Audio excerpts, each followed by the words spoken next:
Amados hermanos, santos amados, el pastor Pedro Saavedra les saluda.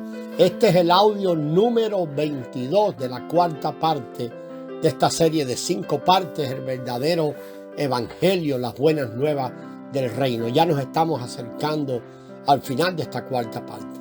Entre los cristianos verdaderos y genuinos también tenemos una clasificación adicional. Ahí podemos encontrar 2 grupos. Algunos de esos cristianos genuinos y verdaderos serán cristianos vencedores, mientras que otros serán cristianos derrotados. Estos son cristianos verdaderos, pero están en derrota. Si bien son verdaderos cristianos, su vida cristiana, su vivir es un fracaso. Sin embargo, esta clase de fracaso no implica que ellos no sean verdaderos cristianos. Por tanto, cuando el Señor regrese, nosotros podemos ser o cristianos vencedores o cristianos derrotados. Todos los cristianos vencedores están en la realidad del reino y son la realidad del reino. Aunque los cristianos derrotados conforman la iglesia, ellos son los llamados, mas no los escogidos. Recuerden lo dicho por el Señor en Mateo 22:14. Muchos son los llamados, pero pocos los escogidos. Todos los que conforman la iglesia en su expresión visible han sido llamados, pero únicamente quienes viven en la realidad del reino serán los escogidos, aquellos en los que Cristo es su realidad viviente. Cuando el Señor Jesús regrese, habrá entonces estas 3 clases de cristianos: los cristianos falsos, y usamos el nombre de cristianos falsos, pero los cristianos verdaderos que son vencedores, los cristianos verdaderos que han sido derrotados. Quiere el Señor tener misericordia de nosotros para que no seamos de los falsos, ni tampoco de los derrotados, sino de los cristianos vencedores. Cuando el Señor Jesús regrese, todos los cristianos verdaderos, tanto los vencedores como los derrotados, serán reunidos con el Señor. El Señor tiene la manera de reunirnos a todos, de reunirlos a todos con ellos. O como se nos dice en la parábola, sabrá cómo cosechar su mies. Cosechar o recoger el trigo implica arrancarlos del campo. El Señor Jesús nos arrancará del campo que es el mundo. Esto quiere decir que todos los que sean cristianos verdaderos serán arrancados o arrebatados de la tierra. Mateo 13:30, allí se nos dice: dejad que ambos crezcan juntos hasta la siega, y al tiempo de la siega yo diré a los segadores: recoged primero la cizaña y atadla en manojos para quemarla, pero recoged el trigo en mi granero. En estos versículos el Señor dice que Él llevará el trigo al granero. ¿Qué es el granero y dónde está? El Señor Jesús fue verdaderamente sabio al valerse de algo tan sencillo como la agricultura a manera de ilustración del misterio del reino. Todos sabemos que el agricultor no vive en el granero, sino en la casa.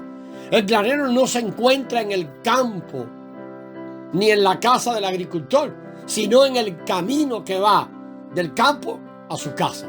Puede ser que esté cerca de la casa, pero no es la casa misma donde él vive. En esta parábola el mundo está representado por el campo y el tercer cielo está representado por la casa del agricultor. La casa del Señor Jesús está en el tercer cielo. ¿Qué hay entonces entre el cielo y el mundo? Pues es el aire está en medio de ellos. En 1 de Tesalonicenses 4:17 se nos dice que los que vivimos y hayamos quedado seremos arrebatados en las nubes para ir al encuentro del Señor en el aire. No se nos dice que ellos se encontrarán con el Señor en la tierra, ni tampoco en el tercer cielo, sino en el aire. El aire aquí corresponde al granero mencionado en Mateo 13. Cuando abordamos estos asuntos debemos ejercitar nuestro discernimiento y estar alerta. No debemos ser descuidados y pensar que ir al tercer cielo es lo mismo que ser llevado al aire. Hay una gran diferencia entre estos dos, tal como hay una gran diferencia entre el granero y la casa del agricultor. Es probable que el granero esté cerca de la casa, pero se encuentra en un lugar, en el medio, en el camino entre el campo y la casa del agricultor. Un día el Señor Jesús vendrá a los aires sentado en una nube. Ciertamente en el tercer cielo donde el Señor mora no hay nubes, pero en el aire que rodea la tierra hay muchas nubes. Leemos, amado, allí en Apocalipsis 14, los versículos 14 y 15. Miré, y he aquí una nube blanca, y sobre la nube uno sentado semejante al Hijo del Hombre, que tenía en la cabeza una corona de oro y en la mano una hoz aguda. Y del templo salió otro ángel clamando a gran voz al que estaba sentado sobre la nube, y le dijo: mete tu hoz y ciega, porque la hora de cegar ha llegado, pues la mies de la tierra está madura. ¿Quién está sentado en la nube? Ciertamente que es el propio Señor Jesús. ¿Y qué es la hoz? La hoz se refiere a los ángeles. El Señor Jesús enviará a sus ángeles a atar la cizaña y arrojarla al fuego, así como a reunir todo el trigo en el granero. Mateo 13 nos dice que el trigo será recolectado en el granero. Y Primera de Tesalonicenses 4:17 nos dice que todos nos encontraremos con el Señor en el aire. Antes que la cosecha sea recogida, allí en Apocalipsis 14:14, ya habrá ocurrido una primera siega. Atención con esto. Apocalipsis 14:1 dice: después miré, y he aquí el Cordero estaba en pie sobre el monte de Sión, y con él 144,000 que tenían el nombre de él y el de su padre escrito en la frente. Según Apocalipsis 14:4, estos son primicias para Dios y para el Cordero. Las primicias no están en el aire, sino sobre el trono, en el monte de Sión, en la casa del Padre. Esto se refiere al monte de Sión, en los cielos donde mora Dios, en el tercer cielo. Por tanto, las primicias no fueron llevadas al aire, que es el granero, sino directamente a la casa del Padre en el tercer cielo. La cosecha, sin embargo, será llevada al granero, al aire. Aquí destacamos dos cosas: las primicias y las cosechas.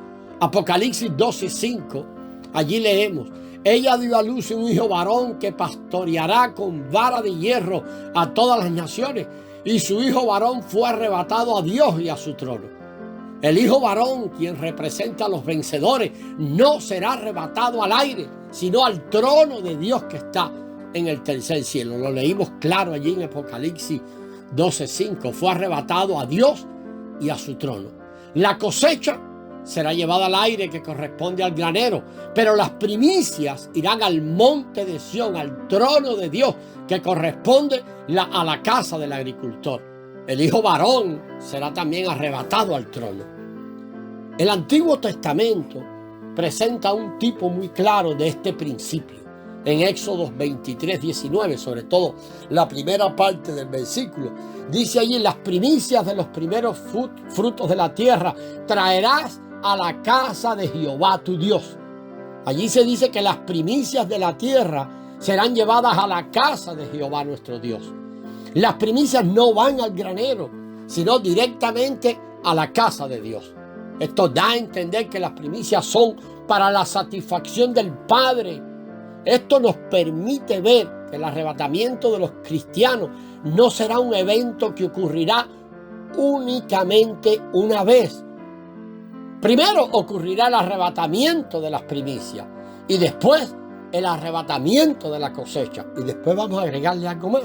Las primicias serán arrebatadas al tercer cielo, pero la cosecha será arrebatada al aire. Según Apocalipsis 12:5 y 6, después del arrebatamiento del hijo varón, esto es, después de que los vencedores hayan sido arrebatados al tercer cielo, todavía transcurrirán 1260 días más, o sea, 3 años y medio. La mayoría de los estudiosos de la Escritura entienden que estos 3 años y medio serán la segunda mitad de la última semana mencionada en Daniel 9. Al final de Daniel 9 hay 70 semanas. Primero hay 7 semanas más 72 semanas, lo cual corresponde, las cuales hacen un total de 69 semanas, o sea, 7 semanas más 62 semanas. Finalmente, hay una última semana. Aquí una semana denota 7 años. Este periodo de 7 años está dividido en dos partes. La primera parte consta de 3 años y medio y la segunda de otros 3 años y medio. Estos son los 3 años y medio mencionados tanto en Daniel como en Apocalipsis. A veces mencionado mediante la expresión un tiempo, tiempos y la mitad de un tiempo, como en Daniel 12:7. Esto significa 1 año, 2 años y medio año, o sea, un total de 3 años y medio. Otras veces es designado en forma de 42 meses o 1260 días. Apocalipsis 1, 2 y 3, Apocalipsis 12:6, Apocalipsis 13:5. Los 3 años y medio, los 42 meses o los 1260 días se refieren todos al mismo periodo de tiempo. El hijo varón será arrebatado en la mitad de la última semana, lo cual significa que después de su arrebatamiento transcurrirán 3 años y medio más. Esto indica que habrá más de un arrebatamiento de los santos, del mismo modo que hay más de una siega de la cosecha. Primero ocurrirá la siega de las primicias y después la siega de la cosecha en general. Ciertamente la siega de las primicias ocurrirá más temprano y la siega de la cosecha en general ocurrirá después. De acuerdo a Apocalipsis 23:12, decíamos que íbamos a ver una cosecha más. De acuerdo a Levíticos 23:22, hay una cosecha adicional. Después de haber segado las primicias y haber recogido la cosecha en general, algunos granos todavía no están maduros. Estos granos que están en las esquinas de los campos requieren de más tiempo para madurar bajo el sol abrasador. En Levíticos 23, a estos granos que maduran tarde se les llama el sobrante o la rebusca. En principio, la cosecha de Dios, entonces, la cosecha que Dios efectuará, tendrá también 3 partes. Las vamos a ver más detalladas, pero ya será en el próximo audio. Ya hemos visto 2 partes, las primicias, la cosecha en general, y la tercera parte es esta que se llama la rebusca. Lo veremos en el próximo audio, amados. La gracia del Señor sea con vosotros.